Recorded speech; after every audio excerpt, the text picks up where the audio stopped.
नहमदुहु व नसल्ली अला रसूलिल करीम अम्मा बाद फ़अऊज़ु बिल्लाहि मिनश शैतानिर रजीम बिस्मिल्लाहिर रहमानिर रहीम। ज़िला जरम की जी तहसील है ना पिंड दादर खान, ये जमीन की तकसीम के हवाले नाल ये एक चक तस्कीस किनारा दरिया है जिसे ज़्यादातर बड़े मालिक जालब कबीले नाल तल्लक रखते, इस वास्ते नूं आम जबान इलाका जालब भी कहते हैं। और एक चक तस्कीस पहाड़ है, वो पहाड़ दे उपर है, यानी जिन्हों इलाका गरजाक जिद किला नंदना और किला गरजाक और किला कुसक शामिल ने, ये यानी मतलब ये ज़्यादातर इलाका चकवाल चला गया चौसा नशाद तहसील। और एक चक तस्कीस थल है जिद लला कंदवाल टोबा अहमदाबाद, ये जरा ना इसनूं अपना इलाका थल कहते हैं और ये चक तहसील भी थल है। लेकिन उत्थे जो किनारा यूनिक इस्लाम का वगैरह उन्होंने इलाका कद्दी भी कहते हैं किनारा दरिया तो दरम्यान में एक चक तहसीस है फफरा। मैं शायद अगे भी जिक्र कर चुका कि पूरे मगरबी पाकिस्तान में किसी ज़ात बिरादरी के नाम से ना 3 चक तहसीस ने, एक व्याड़ी चक तहसीस जोया और एक जनाब सरगोदे चक तहसीस सादात म्यानी सादात और एक चक तहसीस फफरा। इस चक तहसीस फफरा जो माजी में फफरा स्टेट थी उहदे उस विच इस वेले जनाब ना एक यानी इस बारिश बेमौसमी और बेमौसमी बारिश ने और नहर दे प्रोजेक्ट ने एक ना जनाब लोगों वास्ते मुश्किलात दा तूफान बर्पा किया कि जगह जगह नालियां की खुदाई हो रही है, जगह जगह जनाब डिस्टियां बन रही हैं और जनाब पानी बारिश का आया उन्हें जनाब डूडी फफरा दी ऐसी तैसी फेर दी, सदोवाल डूब गया, जनाब बड़ा फफरा डूब गया, सोवाल का यही हाल, गरीबवाल का यही हाल, अहमदवाल का यही हाल, रवाल गरीबवाल के रस्ते कट गए, सारा कुछ यानी पता लगता है कि ना बारिशा ने उत्थे तबाही फेर दी है। अच्छा, इस तबाही के बावजूद जरा ना खुशगवार पहलू जो है वो ये है कि ये ना इस इलाके सड़कों का जाल बिछाया जा रहा है और ये जो हुण बरसे ना ते सड़कों का कमाल तो है कि भाई इस इलाके चो मतलब है जो ना वो को वोटां के लिहाज नाल मौजूदा सब इकतदार लोग को कामयाब नहीं रहे। हाजी नासिर साहब तो बहुत बुरी तरह पिट गए और फर्क साहब भी जो है ना वो जितनी उन्हें लीड इलाका फफरा चलानी चाहिए इतनी नहीं ली। लेकिन इसके बावजूद जनाब तुम देखो ना कि मतलब सड़कों का जाल बिछाया जा रहा है। अच्छा, हूँ अगर सड़क पहला बन जाएंगे, नहर बाद च मुकम्मल होती है, नाले बाद च मुकम्मल होते हैं, ये सारी रकम रुड़ जाएगी। और कितनी दफ़ा पिंड दादर खान तो गरीबवाल बरास्ता सोटी गुजर सऊवाल ये सड़क बन चुकी है। कितनी दफ़ा पिंड दादर खान तो खोजे के पंप तो लैके बरास्ता कसलियाँ और रेलवे फाटक तो ये सड़क बन चुकी है। कितनी दफ़ा हरनपुर तो ये जनाब सड़क जी सऊवाल तक बन चुकी है। कितनी दफ़ा जनाब एक दरिया जालब तो जनाब जरा ना जो गरीबवाल सड़क बन चुकी है। कितनी दफ़ा चक बुझा तो एक गरीबवाल सीमेंट फैक्ट्री जुताना अग्रवाल सड़क बन चुकी है। अगर पैसे सारे जड़े अगर उन्होंने हिसाब किया जाए शायद इस एक कोलतार दी सड़क नहीं, कंक्रीट दी सड़क नहीं, ये सड़क इस इलाके दी सड़क सोने दी बन जानियां। लेकिन जिसले हर बंदा ही इस मुल्क को खान लग गया और जिन्हों का पैसा खा रहा है वो सतू पी के सुते हैं, जिहड़े सड़क बन रही होंगे कोई मकामी आबादी का बंदा आखिर पढ़े लिखे नौजवान इंजीनियर ने फेसबुक से बड़ी दौड़ लगी है, व्हाट्सएप ग्रुपों से बड़ी दौड़ लगी है, अमरीका मगर होए रूस मगर होए पाकिस्तान के सियासतदाना की बस इश्क मुबतला ने। वो भाई अपने घर की भी तो खबर लो, कभी ये वेख्या करो कि जो काम पे आता ये किस स्टैंडर्ड किस मयार का। वो भाई अगले जमाने च होंगे आ जनाब के सिर्फ overseer SDO एक्सीयन SC chief engineer पैसे खाते सन। हुण भाई जी जनाब तुहाडी ब्यूरोक्रेसी भी पिछों पैसे लैंदी है और तुहाडी जनाब डेमोक्रेसी भी पैसे लैंदी है।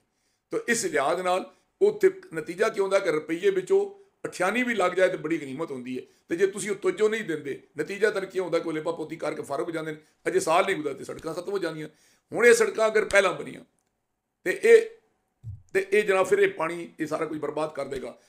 लेकिन हुण इस मैं तुहानूं दसां कि सड़क बननगियां जरूर, क्यों बननगियां जरूर कि तल्ले सारा सिस्टम बनया उत्ते इन्होंने उस जनाब थोड़ा बहुता काम करना है, शो इन्हें करनियां नवीं सड़क।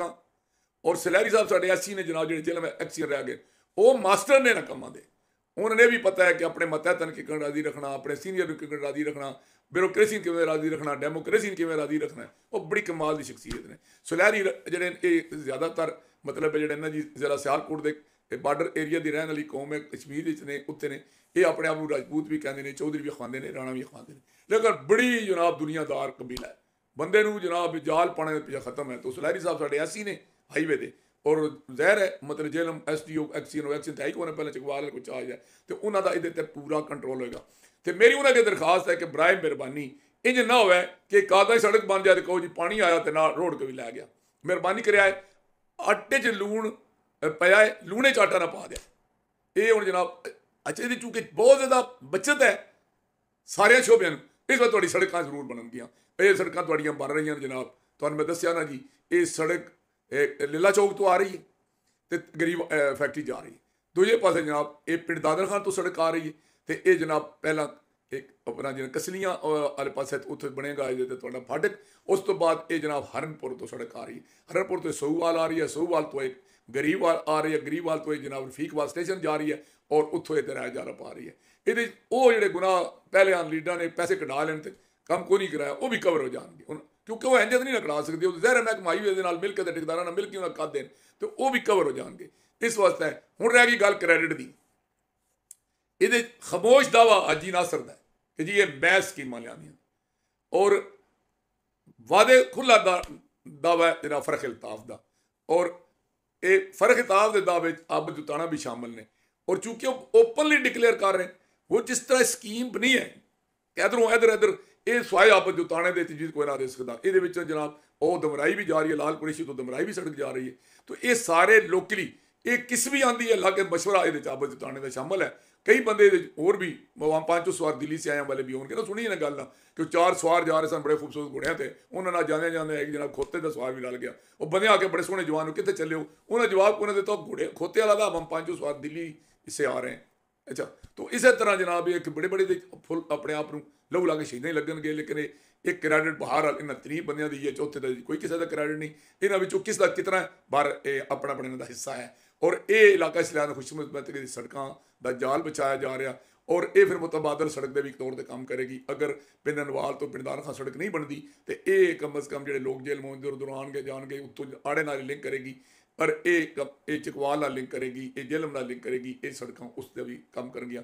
अजे ये आबद जुताना साहब ने जो दसिया कि फर्क इल्ताफ साहब की वसातत नाल असी पीर चक तो बरास्ता पिंडी सैदपुर दौलतपुर कोटुंबर मतलब डेरा बग्गी रवाल वाली सड़क भी बनवा रहे हैं। अगर ये बन जाती तो मुतबादल सड़क आ जाएगी, अल्लाह करे कि वो सड़क बन जाए। लेकिन मैं और इस सड़क पर मेरी दरखास्त है कि ये नाले पहला मुकम्मल होने चाहिए और ये जनाब डिस्ट्री पहला मुकम्मल होनी जानी चाहिए, उस तो बाद ये सड़क मुकम्मल होनी चाहिए। बगरना ये मतलब होएगा कि उन्होंने नज़र हो जाएगी, पैसे खरीद जाएंगे और कह देंगे जी जनाब बारिश आई पानी आया रुड़ गया। और अगर ये सड़क भी आ गई, नाले भी बन गए और ये नहर भी मुकम्मल हो गई तो आने वाला फ्यूचर जो ना जी जितना जिंदगी कटिया ना पिंड दादर खान के इलाका फफरा ने कि एडे जनरल इकबाल जी शख्सियत को पंजाब इतने होए, जनरल शफकात के मिलिटरी सैकटरी और कोर कमांडर उन्होंने वायरल काबशां जिहड़ियां हैं अपने इलाके गैस लियांदी, सड़कां लियांदियां, वाटर सप्लाई लियांदी, नाल नहर दे विच उन्हां दा क्रेडिट है। लेकिन ये बावजूद इलाका फफरा पूरी तसीर च पसमानदा इलाका सी और अज इंशाअल्लाह जिहड़ा अगर ये सारे प्रोजेक्ट मुकम्मल हो जाते तो फ्यूचर इलाका फफरा का बहुत बेहतरीन होएगा। मैं उन्होंने एडवांस मुबारक देना। लेकिन एक गल मैं जरूरी देवांगा कि जागदियां दियां कट्टियां ते सुत्तियां दे कट्टे अगर तुसां ये स्कीमां ते नज़र ना रखी, ये अगर नहर दे डिज़ाइन गलत बनन दित्ती, अगर नाले गलत डिज़ाइन ते बनन दित्ते, अगर ये सड़कां जनाब तुसां गलत मटीरियल और नाकस तामीर इन्हां दी होण दित्ती तो फिर तुहानूं बजाए इस दे कि फायदा होएगा नुकसान होएगा। अपनी अक्खां खोल कर रवो, हम चंगा माड़ा हजूर नूं समझा दिंदे हां। साडी ड्यूटी है बांग देना, असी आदे और चौकीदारा करना कि जागदे रहो जागदे रहो जागदे रहो, मुतात रहो, चोरां तो बच के रहो। शुक्रिया।